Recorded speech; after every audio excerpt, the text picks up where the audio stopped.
ಎಲ್ಲರಿಗೂ ನಮಸ್ಕಾರ. ಇವತ್ತಿನಿಂದ ಎಸ್ ಎಲ್ ಭೈರಪ್ಪ ಅವರ ಉತ್ತರಕಾಂಡ ಕಾದಂಬರಿಯನ್ನು ಓದಲಿಕ್ಕೆ ಪ್ರಯತ್ನ ಮಾಡ್ತೀನಿ. ಇದು ಸಂಪೂರ್ಣ ಸೀತೆಯ ಸ್ವಗತದಲ್ಲಿದೆ.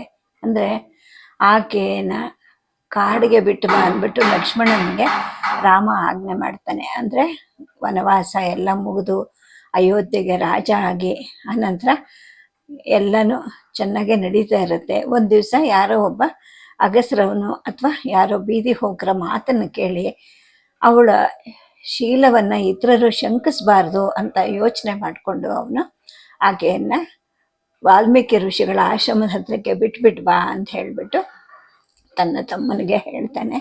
ಈ ಕತೆ ಅಲ್ಲಿಂದ ಮುಂದಿನದು. ಇದನ್ನು ಉತ್ತರಕಾಂಡ ಅಂತ ಹೇಳ್ತಾರೆ. ಭೈರಪ್ಪ ಅವರು ಅಂದರೆ ನನಗೆ ಬಹಳ ಮೆಚ್ಚುಗೆ. ಅವರ ಕಥೆಗಳನ್ನೇ ತಗೊಳ್ತಾ ಇದ್ದೀನಿ, ಬನ್ನಿ ಕೇಳಿ.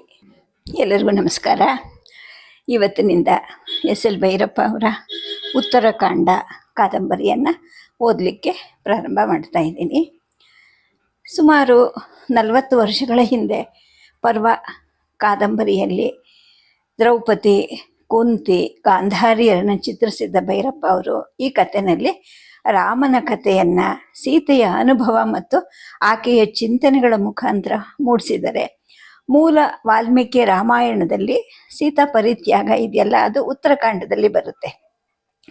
ಇನ್ನು ವಾಲ್ಮೀಕಿಗಳು ಅನ್ಕೊಂತಾರಂತೆ, ಜೋಡಿ ಹಕ್ಕಿಗಳಲ್ಲಿ ಬೇಡ ಒಂದನ್ನು ಹೊಡೆದು ಅಗಲಿಸಿದ, ಅದರ ನೋವಿನ ಭಾವವನ್ನು ವ್ಯಕ್ತಪಡಿಸೋಕ್ಕೆ ನಾನು ರಾಮ ಸೀತೆಯರ ಜೀವನವನ್ನು ಬಳಸ್ಕೊಂಡೆ. ಆ ಹಕ್ಕಿಗಳಲ್ಲಿ ಒಂದು ಹಕ್ಕಿ ಸತ್ತು ಹೋಯಿತು. ಇನ್ನು ಈ ಕಥೆಯಲ್ಲಾದರೂ ಸುಖಾಂತ್ಯ ಮಾಡೋಣ ಅಂತ ಅಂದ್ಕೊಂಡೆ, ಆದರೆ ಆಗಲಿಲ್ಲ.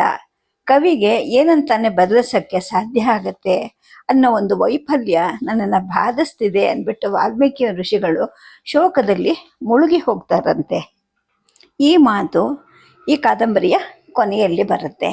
ಇನ್ನು ಕತೆಗೆ ಪ್ರಾರಂಭ ಮಾಡೋಣ. ಉತ್ತರಕಾಂಡ ಅಂತ ಕತೆ ಪೂರ್ತಿ ನಾನು ಅಂತಲೇ ಬರುತ್ತೆ. ಇದನ್ನು ಹೇಳ್ಕೊತಾ ಇರೋದು ಸೀತಾ ಮಾತೆ. ಹೋಗೋಣ ಕತೆಗೆ.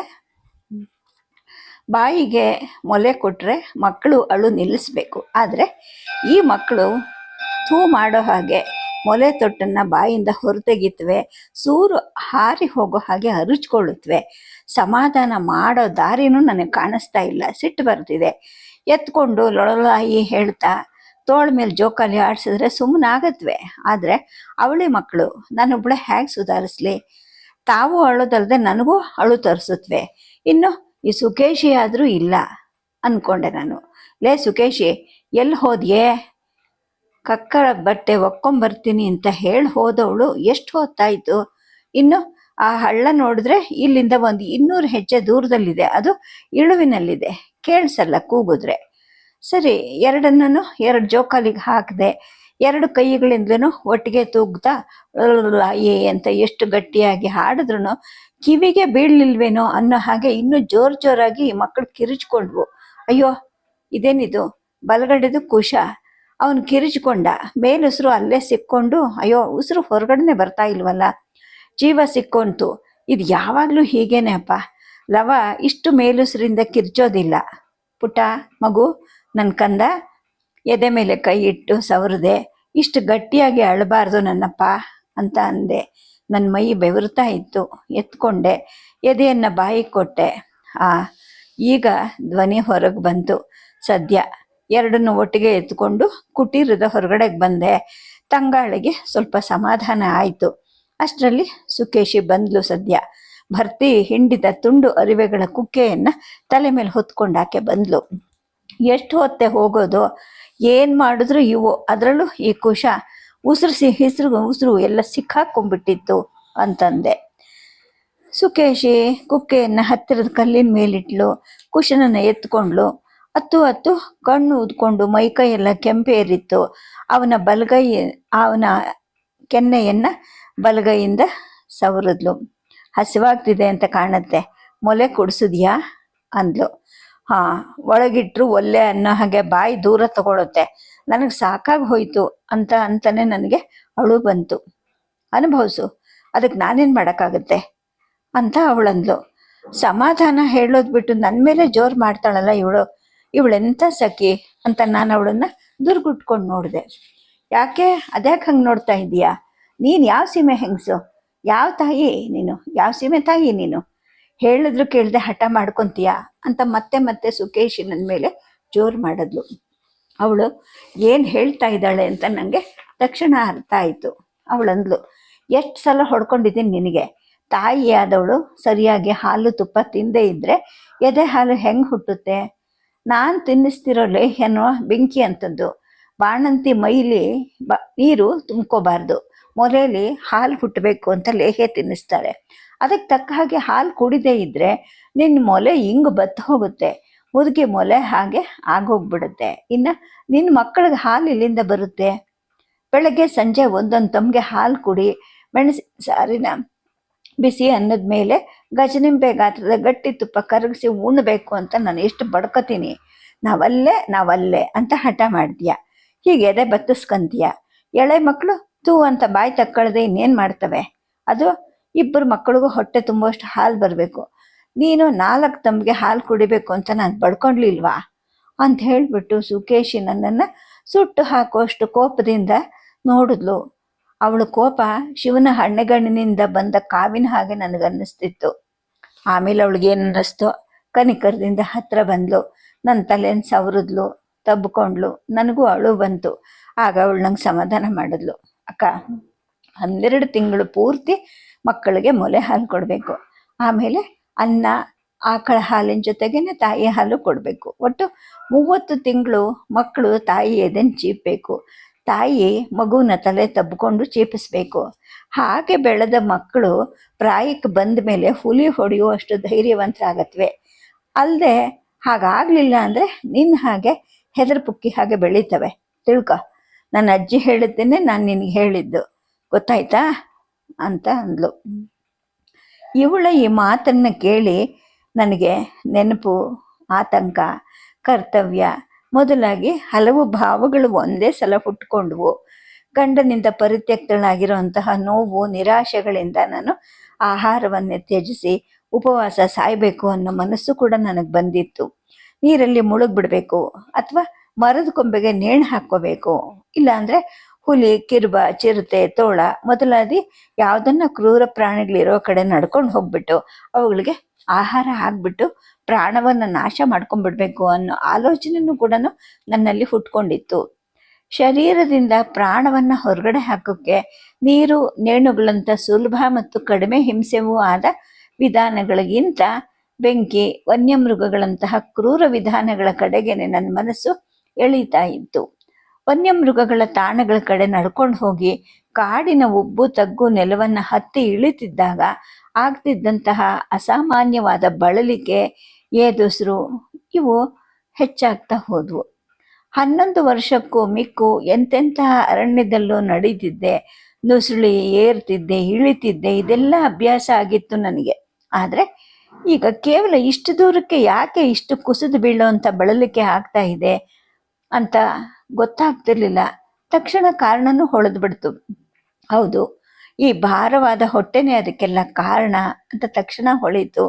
ಹೌದು, ಗಂಡನಿಂದ ಪರಿತ್ಯಕ್ತಳಾದವಳಿಗೆ ಬಸರಿನಿಂದ ಭಾರವಾದ ಹೊಟ್ಟೆಯನ್ನು ಕಾಪಾಡೋ ಕರ್ತವ್ಯ ಆದರೂ ಏನಿದೆ ಅನ್ನೋ ಪ್ರಶ್ನೆ, ಉತ್ತರಗಳು ಎರಡೂ ಕಾಣಿಸ್ಕೊಂಡ್ವು. ಹುಲಿ, ಕಿರುಬಗಳು ನನ್ನ ಜೊತೆಯಲ್ಲೇನೆ ಹೊಟ್ಟೆಲಿರೋ ಜೀವವನ್ನು ತಿಂದು ಮುಗಿಸ್ಲಿ ಅನ್ನೋ ಒಂದು ತೀರ್ಮಾನ ಕೂಡ ರೂಪುಗೊಳ್ತು. ನನ್ನ ಜೀವಕ್ಕೆ ಸ್ವಲ್ಪನೂ ಚಿಂತಿಸದೆ, ಅಂಜದೆ ಇದ್ದವಳಿಗೆ ಇದ್ದಕ್ಕಿದ್ದ ಹಾಗೆ ಗರ್ಭದಲ್ಲಿರುವ ಶಿಶುವಿನ ಹತ್ಯೆಯ ಕಲ್ಪನೆ ಬಂತು.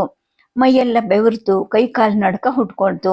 ಪಾಪ ಪುಣ್ಯಗಳ ಮತ್ತು ಸ್ವರ್ಗಗಳ ನರಕಗಳ ಭಯ ಏನಲ್ಲ, ಆತ್ಮಹತ್ಯೆಗಿಂತ ಘೋರವಾದ ನನ್ನೊಳಗಡೆ ಇರೋ ಜೀವದ ಹತ್ಯೆಗಿಂತ ಅದರ ಮೂಲಕ್ಕೆ ಆಧಾರವಾದ ಪರಮಾತ್ಮನನ್ನೇ ನಾನು ಹತ್ಯೆಗೈತಾ ಇದ್ದೀನ ಅನ್ನೋ ಭಾವ ಬಂತು.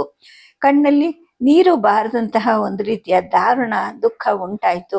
ಪಕ್ಕದಲ್ಲಿದ್ದ ಬೇವಿನ ಮರವನ್ನು ಹೊರಕೊಂಡು ನಿಂತುಬಿಟ್ಟೆ. ನನ್ನ ಹೊಟ್ಟೆಯಲ್ಲಿ ಆಗಾಗ ಒದೀತಿದ್ದಂತಹ ಗುದ್ದುತ್ತಿದ್ದ ಸಂವೇದನೆಯಿಂದ ನಿನ್ನೊಳಗೆ ನಾನಿದ್ದೀನಿ ಅನ್ನೋ ಒಂದು ಆನಂದದ ನೋವನ್ನು ಕೊಡ್ತಾ ಇದ್ದ ಜೀವವನ್ನು ಕಾಪಾಡದಿರೋದು ಮಹಾಪಾಪ ಅಲ್ವಾ?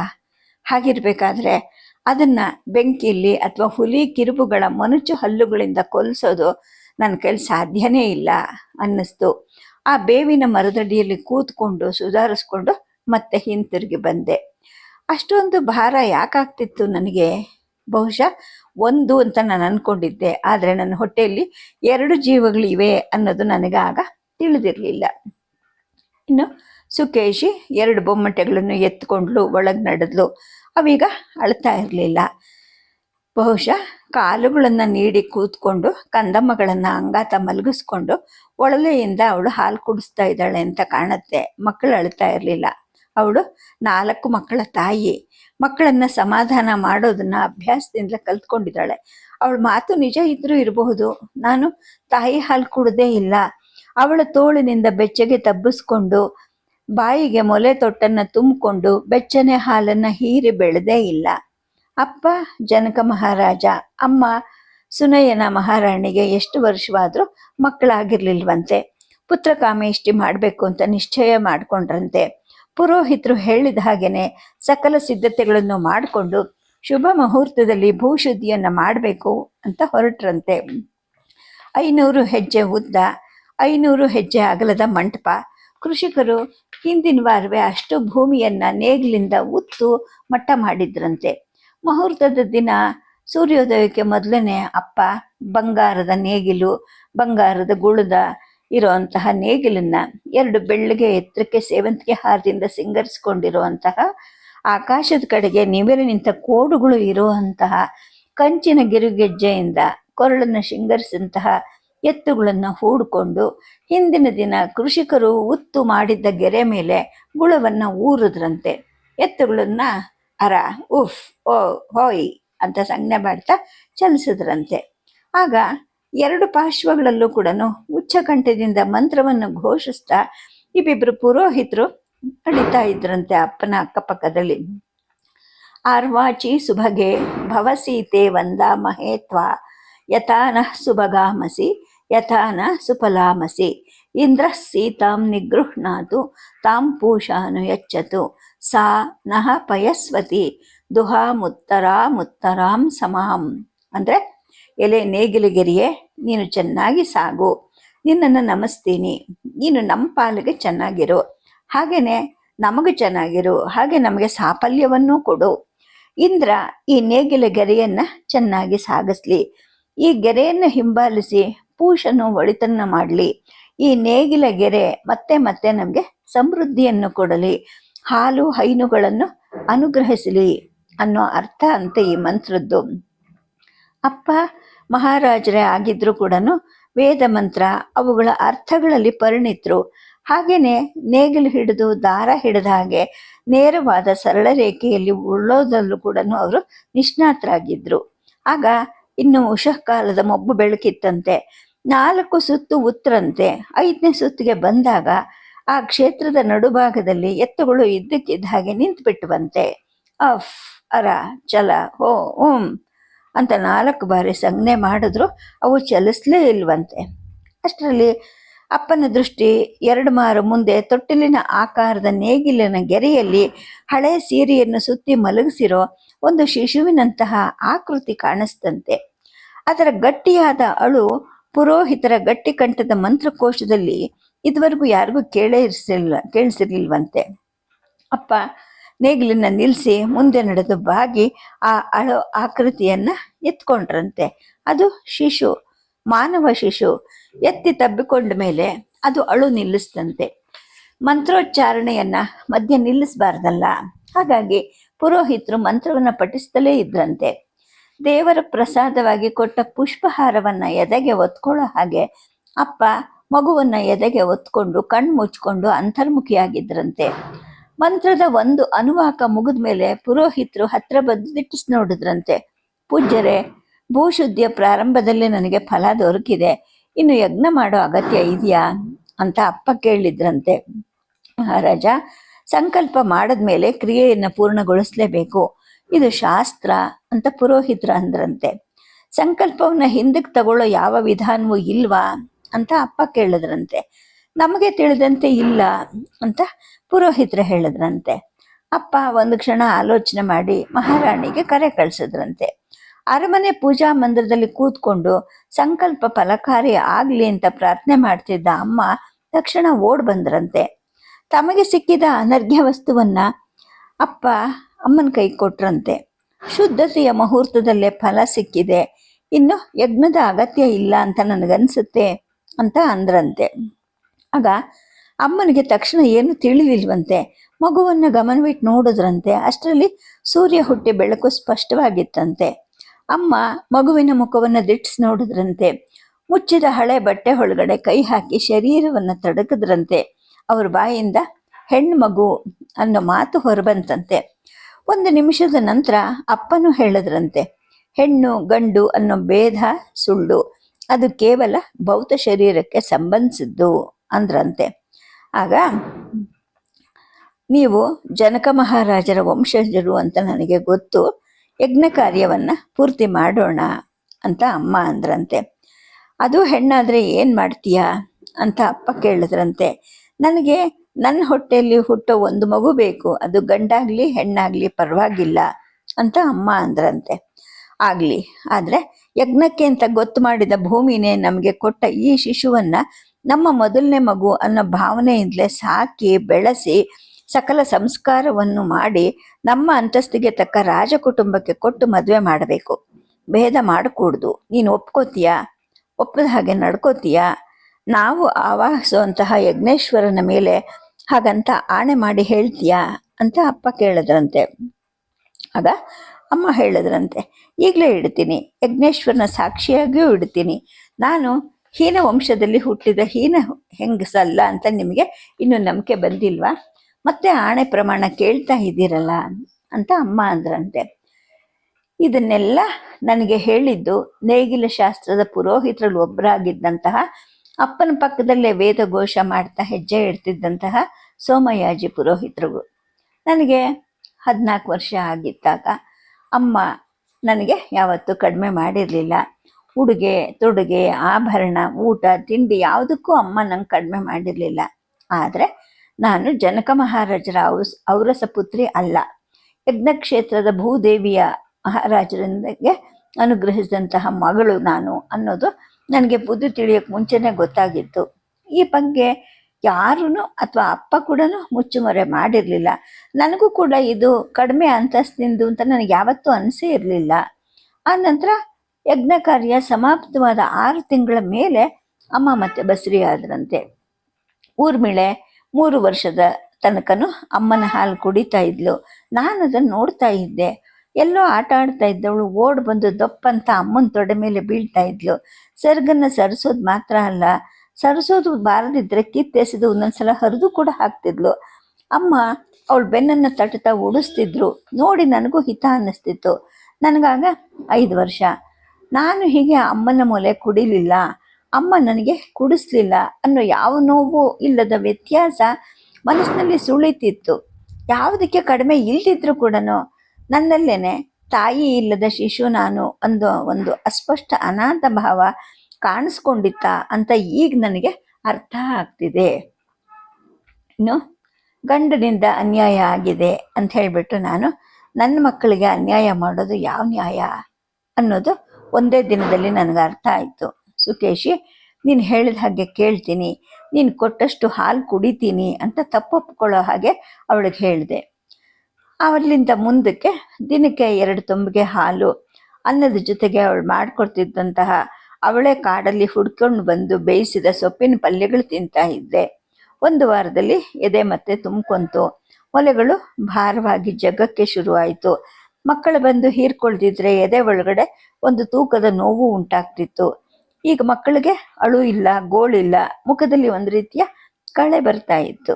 ಅಕ್ಕ, ಹೀಗೆ 12 ಮಾಸ ಎದೆ ಹಾಲೇ ಸಾಕು, ಮೇಲ್ ಹಾಲು ಬೇಡ, ಬೇಯಿಸಿದ ಅನ್ನನೂ ಬೇಡ ಅಂತ ಅನುಭವಸ್ಥಳಾದ ಸುಕೇಶಿ ಹೇಳ್ತಾ ಇದ್ದಂತಹ ಹಿತವಾದ ನಿಯಮವನ್ನು ನಾನು ಪಾಲಿಸೋಕ್ಕೆ ಪ್ರಾರಂಭ ಮಾಡಿದೆ. ಈ ಸುಕೇಶಿ ನನಗಿಂತ 4 ವರ್ಷಕ್ಕೆ ದೊಡ್ಡವಳು. ನನಗೆ ಬುದ್ಧಿ ಬಂದಾಗಿಂದಲೂ ನನ್ನ ಆಟಕ್ಕೆ ಸಂಗಾತಿಯಾಗಿದ್ದವಳು. ಕುಂಟಬಿಲ್ಲೆ, ಓಡಾಟ, ಹಿಡಿಯಾಟ, ಜೂಟಾಟ, ಕಣ್ಣು ಮುಚ್ಚಾಲೆ, ಅವತ್ತು ಹುಡುಕೋದು, ಇವುಗಳಲ್ದೇ ಪಗಡೆ, ಚೌಕಾಬಾರ, ಗೋಲಿ, ಗಜ್ಜುಗ ಎಲ್ಲವನ್ನೂ ಇವಳೇ ನನಗೆ ಕಲಿಸಿದ್ದು. ನಾನು ಬೆಳೀತಾ ಬೆಳೀತಾ ಇವಳು ನನಗೆ ಸಖಿಯಾಗಿದ್ಲು. ಅವಳಮ್ಮ ಗಂಗೆ ಕೂಡ ನಮ್ಮ ಅರಮನೆ ಸೇವೆಯಲ್ಲೇ ಇದ್ದಾಕೆ. ಅವಳಪ್ಪ ಯುದ್ಧ ರಥಗಳನ್ನು ನಿರ್ಮಿಸೋದ್ರಲ್ಲಿ ನಿಪುಣನಾಗಿದ್ದವನು. ಇವರೆಲ್ಲರಿಗೂ ತಲುಬು ಮಾತ್ರವಲ್ಲದೆ ಊಟ ತಿಂಡಿಗಳು ಎಲ್ಲನೂ ಅರಮನೆ ಪಾಕಶಾಲೆಯಿಂದಲೇ ಆಗ್ತಾ ಇದ್ವು. ರೂಢಿ ಹಾಗೆ ನನ್ನ ಮದುವೆ ನಂತರ ನನ್ನ ಸಂಗಡನೇ ಈಕೆ ನನ್ನ ಜೊತೆಗೆ ಬಂದ್ಲು. ಚೆಲುವೆ ಆಗಿದ್ಲು. ನನಗಿಂತ 4 ವರ್ಷಕ್ಕೆ ಹಿರಿಯಳು. ಹಾಗಾಗಿ ನಾನಿನ್ನು ಬಾಲ್ಯಾವಸ್ಥೆಯನ್ನು ಪೂರ್ಯ ಕಳೆದಿದ್ದಾಗಲೇ ಅವಳು ತಾರುಣ್ಯಕ್ಕೆ ಬಂದಿದ್ಲು. ನನಗಿಂತ ಹೆಚ್ಚು ಆಕರ್ಷಕಳಾಗಿ ಕಾಣ್ತಾ ಇದ್ಲು. ಬಹಳ ರಾಜ ಕುಟುಂಬಗಳಲ್ಲಿ ನಡೀತಾ ಇದ್ದ ಹಾಗೆ ರಾಜಕುಮಾರರು ತಮ್ಮ ಹೆಂಡತಿಯರ ಜೊತೆ ಬಂದ ಸಖಿಯರ ಮೇಲೂ ಕೂಡ ಅಧಿಕಾರ ಚಲಾಯಿಸ್ತಿದ್ರು. ಇದು ಸಾಮಾನ್ಯ ನಿಯಮವೇ ಆಗ್ಬಿಟ್ಟಿತ್ತು. ಹಾಗಾಗಿ ಹೆಂಡತಿನೂ ವಿರೋಧಿಸ ಹಾಗಿರ್ಲಿಲ್ಲ, ದಾಸಿನೂ ವಿರೋಧಿಸ ಹಾಗೆ ಇರಲಿಲ್ಲ. ಅಲ್ಲದೆ ಎಷ್ಟೇ ಆಕರ್ಷಕಳು ವನಪು ವಯ್ಯಾರಿಯೋ ಆಗಿದ್ರೂ ಕೂಡ ಅವಳು ಒಡತಿಯ ಸೇವಕಿ ಮಾತ್ರನೇ ಆಗಿರ್ಬೇಕಾಗಿದ್ದರಿಂದ ತನ್ನ ಮಿತಿಯನ್ನು ದಾಟಿ ಅವಳು ಮೇಲೇರೋ ಹಾಗೆ ಇರಲಿಲ್ಲ. ಇನ್ನು ಗಂಡನ ಮನೆಗೆ ಬಂದಾಗ ನಾನಿನ್ನು ಶೃಂಗಾರದ ತಿಳುವಳಿಕೆ ಇಲ್ಲದ ಬಾಲೆ ಆಗಿದ್ದೆ. ಸುಕೇಶಿಯಲ್ಲಿ ಅಷ್ಟೊತ್ತಿಗಾಗಲೇ 20 ವರ್ಷದ ಯೌವನ ವಿಜೃಂಭಿಸ್ತಿತ್ತು. ಆದರೂ ಕೂಡ ರಾಮ ಇವಳನ್ನ ಒಂದ್ಸಲನೂ ಕಣ್ಣುಗಳನ್ನು ಅಗಲಿಸಿ ನೋಡಿರಲಿಲ್ಲ.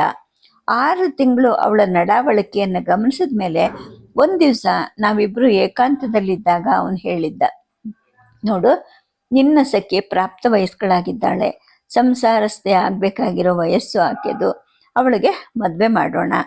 ಅವಳು ಒಪ್ಪಿದ್ರೆ ತಕ್ಕ ಗಂಡು ನನ್ನ ಮನಸ್ಸಲ್ಲಿದ್ದಾನೆ. ನಮ್ಮ ಅಯೋಧ್ಯ ನಗರದಲ್ಲೇನೆ ಕೃಷಿಕ, ಚೆಲುವ, ಯೋಗ್ಯ, ಕೇಳಿ ನೋಡ್ತೀಯಾ ಅಂತ ಅಂದ. ಇನ್ನು ಈ ಸುಕೇಶಿಗೆ ರಾಮ ಅಂದರೆ ಬಹಳ ಗೌರವ. ನಾನೊಬ್ಬಳೇ ಇದ್ದಾಗ ಅವನ ವಿಷಯ ಮಾತಾಡಬೇಕಾದ್ರೆ ಭಾವಯ್ಯ ಅಂತಲೇ ಅವಳು ಹೇಳ್ತಾ ಇರ್ತಾ ಇದ್ಲು.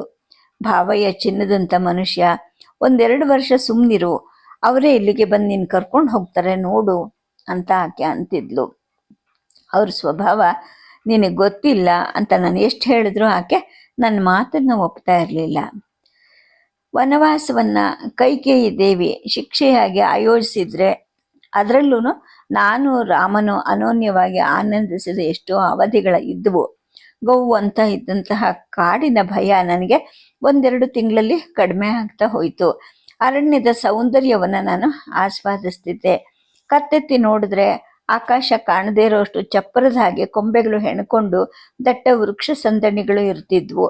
ನೆಲವನ್ನು ಮುಟ್ಟೋ ಅಗತ್ಯವೇ ಇಲ್ವೇನೋ ಅನ್ನೋ ಹಾಗೆ ಕೊಂಬೆಗಳ ಮೇಲೆ ಹುಟ್ಟಿ ಕೊಂಬೆಗಳ ಮೇಲೆ ಆಡಿ ನೆಗೆದು ಸಂಚರಿಸ್ತಾ ನಮ್ಮನ್ನು ನೋಡಿ ಮಾತಾಡಿಸ್ತಾ ಇದ್ದಂತಹ ಗುರುಗುಟ್ಟುವ ಕಪಿಗಳಿರ್ತಿದ್ವು.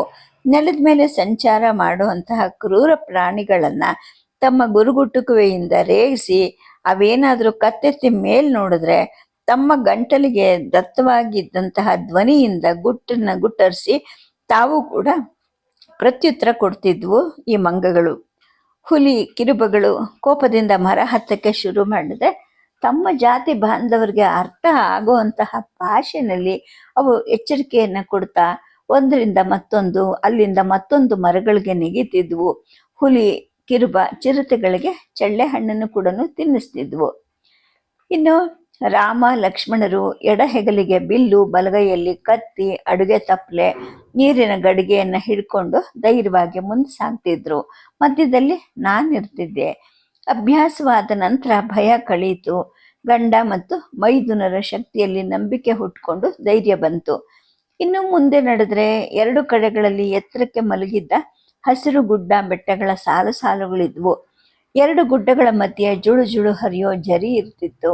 ಹಳ್ಳ, ಕಿರುಹೊಳ್ಳೆಗಳು, ತಗ್ಗು ಪ್ರದೇಶದಲ್ಲಿ ಹರಡು ನಿಂತಹ ಸರೋವರಗಳು, ಅಲ್ಲಲ್ಲಿ ದಟ್ಟವಾಗಿ ಬೆಳೆದ ತಾವರೆ ದಂಟುಗಳು, ನೀರಿನ ಮೇಲೆ ಓಲಾಡುವಂತಹ ಕಮಲ ಪುಷ್ಪಗಳು, ವನಸ್ಸಿರಿಯ ಸೂರ್ಯೋದಯಲ್ಲಿ ಕಂಗೊಳಿಸಿ ಹೃದಯವನ್ನು ತುಂಬಿಕೊಳ್ಳುವಂತಹ ಪರಿನೇ ಎಷ್ಟು ಚಂದ ಇರ್ತಿತ್ತು.